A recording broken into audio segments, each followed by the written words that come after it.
సరే మీకు ఎంత కావాలి ఇప్పుడు పెట్టుబడికి? నేను ఆఫీస్కి వెళ్ళి చెప్తాను, మీరు చెప్పింది జెన్యూనో కాదో చూసుకొని.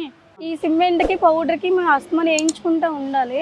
10-15 వేలు దాకా అట్లకే అవుతుంది. మీకు ఇప్పుడైతే 10-15 వేలు ఉంటే మీరు నడిపించుకుంటారు.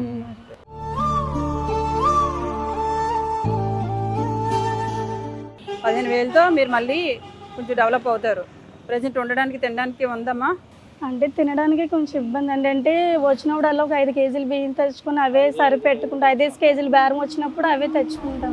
సరే, ఇదంతా బిజినెస్ ఏరియా కూడా కాదు, కొంచెం ఆగి చూసి టైం పడుతుంది కాబట్టి ఓకే కానివ్వండి. చిన్నపిల్లలు ఉన్నారని, మీ ఆయన కొంచెం హ్యాండిక్యాప్డ్ అని, మీరు కూడా కొంచెం బ్రైట్గా ఆలోచించడానికి ప్రయత్నం చేయండి. ఓకేనా? మీకు ఎంత కుదిరితే అంత గొడుగేసుకున్నా మరి మనం బ్రతకాలి, పిల్లల్ని బ్రతికించాలి, ఆయన కూడా సపోర్ట్ చేయాలి. ఇంకెవరు మ్యాన్ పవర్ లేరు కాబట్టి మీరు ఉండి హెల్ప్ చేయండి. సరేనా? మీకైతే ఇక 15,000 రూపాయలు ఇస్తున్నాను.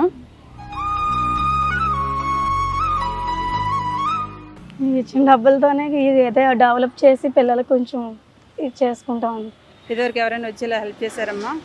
ఇప్పుడు వరకు మా పరిస్థితి ఎలాగొన్న ఎవరు ఏంటని అడిగిన వాళ్ళు కూడా ఎవరు లేరు. ఈ డబ్బులతో మీరు డెవలప్ అవుతారన్న ఉద్దేశంతో మీకు సహాయం చేశాను నేను. దీన్ని నిలబెట్టుకోండి. సరేనా?